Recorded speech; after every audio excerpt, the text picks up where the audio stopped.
Hello, good afternoon. Dr. Leslie Wakefield, physical therapist, doing our Wednesday lunchtime live, which we do every Wednesday. That's a royal we, it's just me. And anybody listening in, feel free to ask questions in the comments, but these days I've been getting questions in advance and I'm answering them here live and then putting the recording up on YouTube for anybody to watch that can't tune in. So the question this week that I thought was the most interesting to kind of delve into and go off from would be what to expect from your pelvic PT appointment.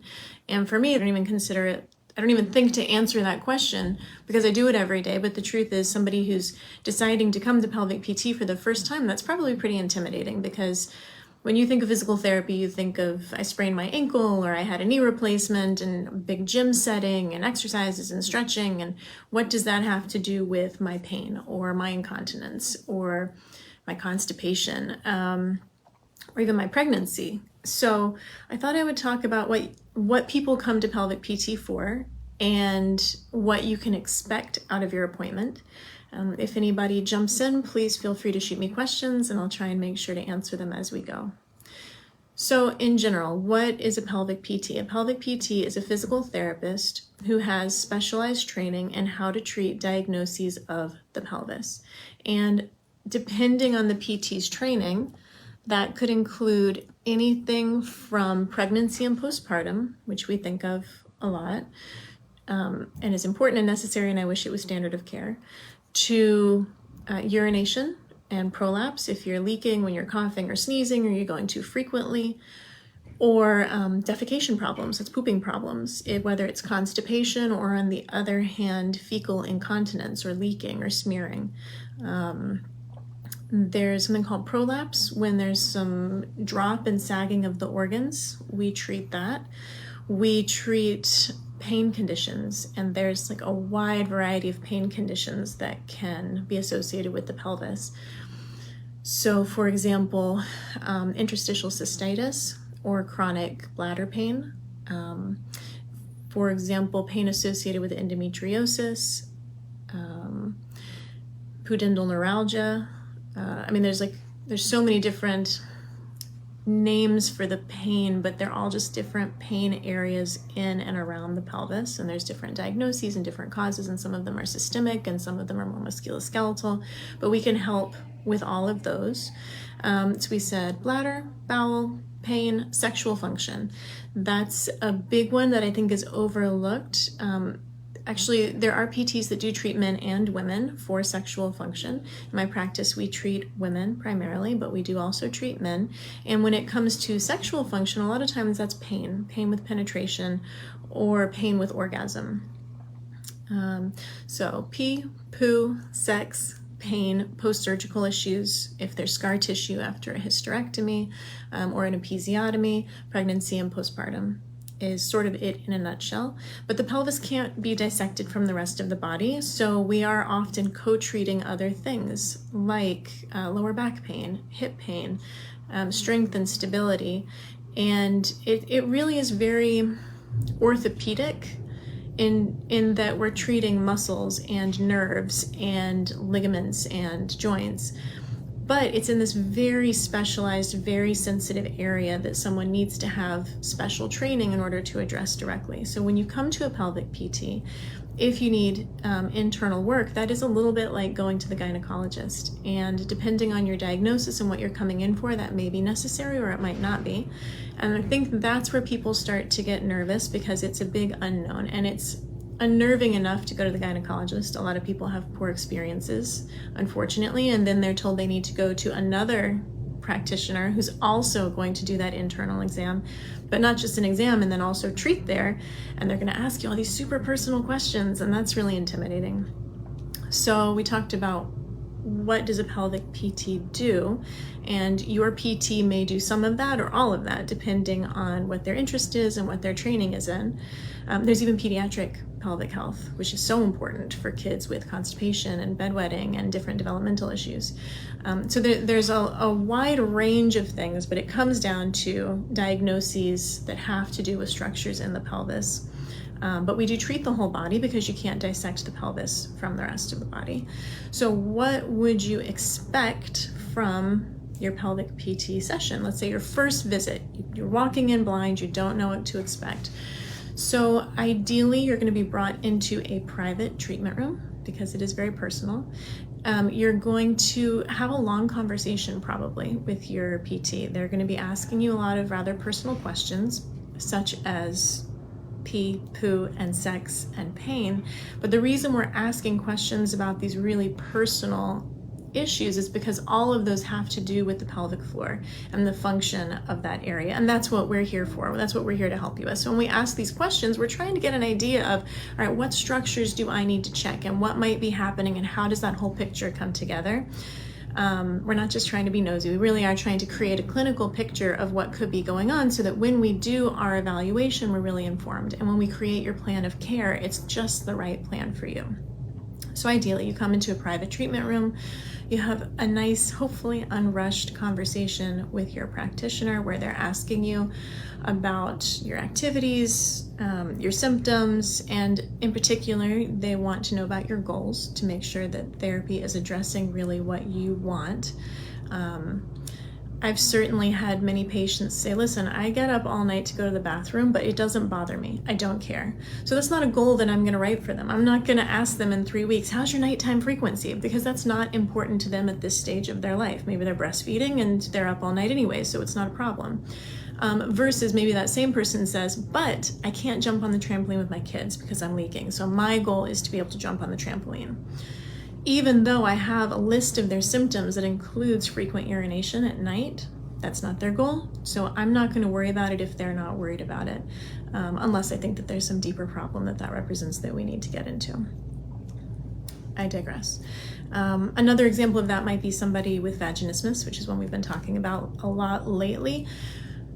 So one person with vaginismus might want to achieve penetrative sex for pregnancy or fertility, fertility, or for their relationship. Another person might simply want to have their gynecologic exam. They're not interested in penetrative sex, but they do need to have a medical exam. So we can gear treatment in either direction to make sure we focus on what's important to you. You are the patient, your priorities should be our priorities. So when you come in, you're in your private treatment room, you're having this nice long conversation, and you explain to your therapist what's going on and what you want to get out of care, what your goals are.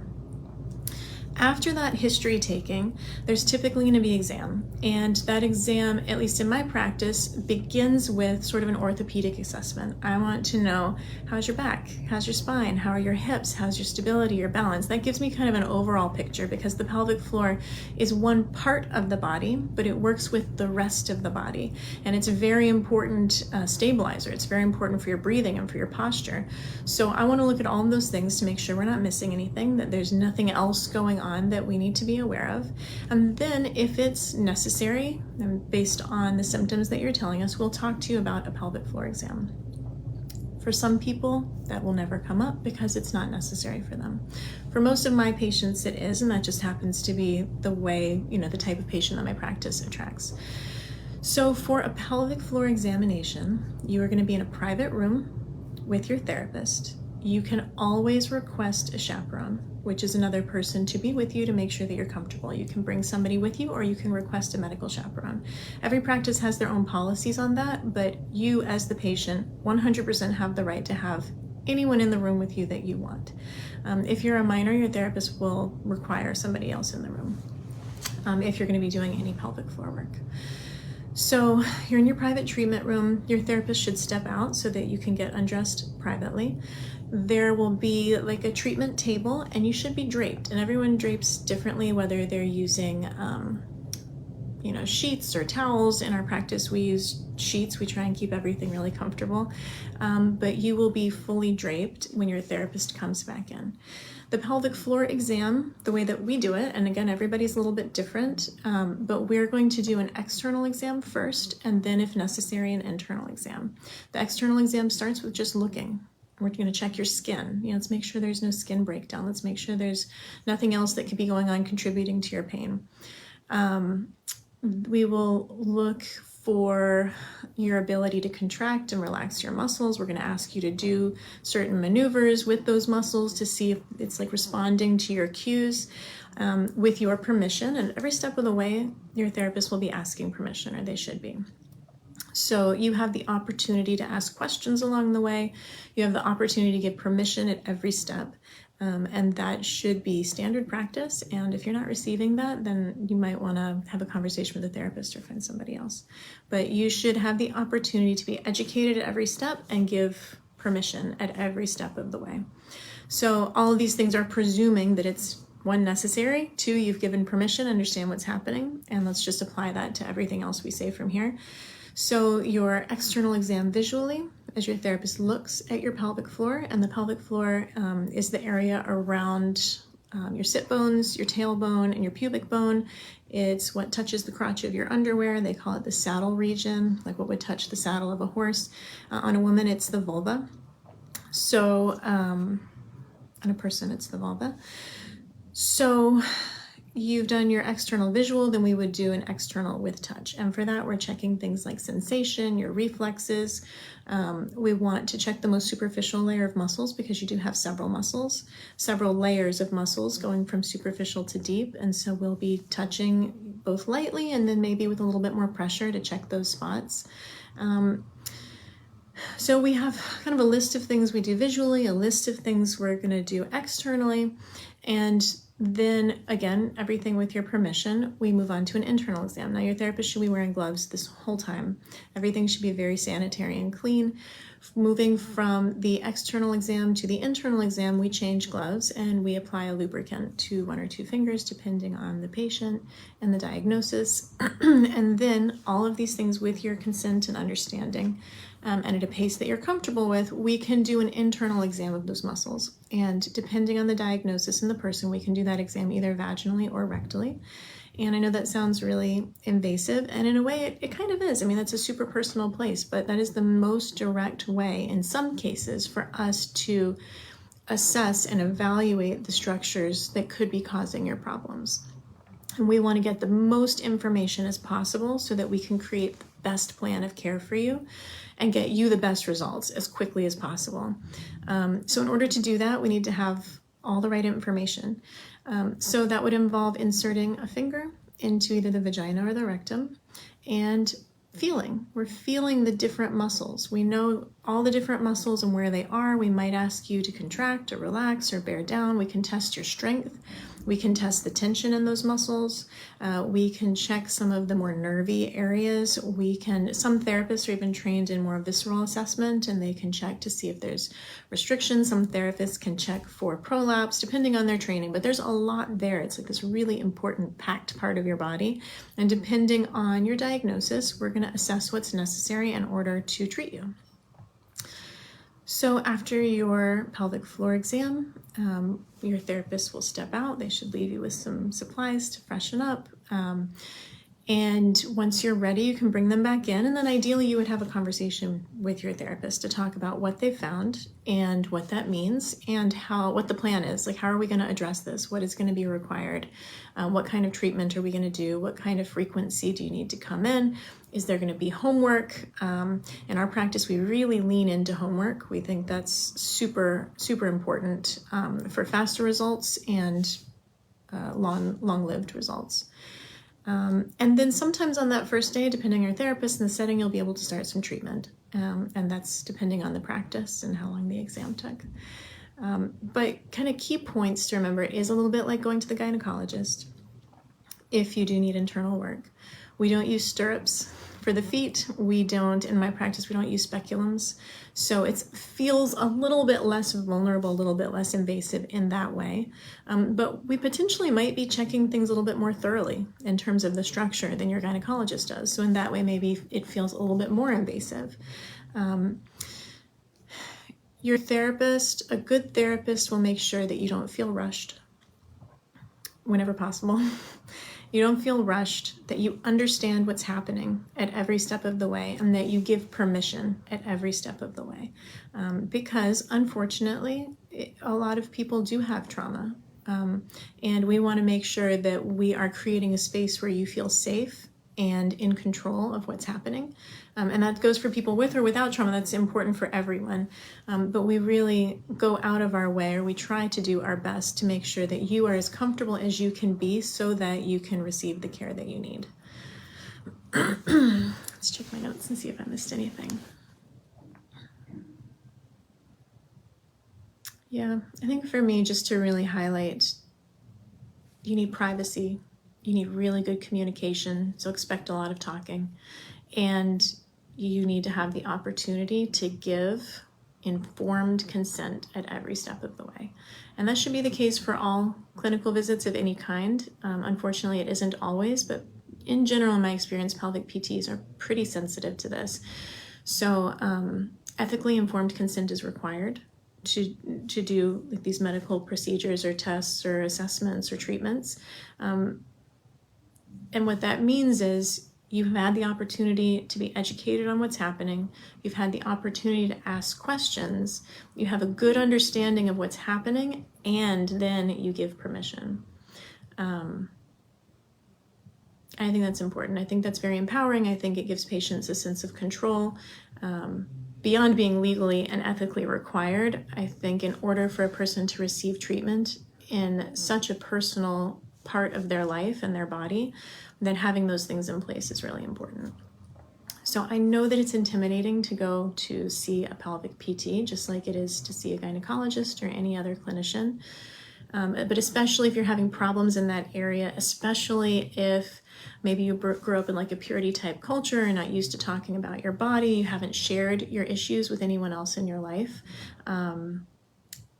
it's sensitive and it can be uncomfortable, and we're very aware of that.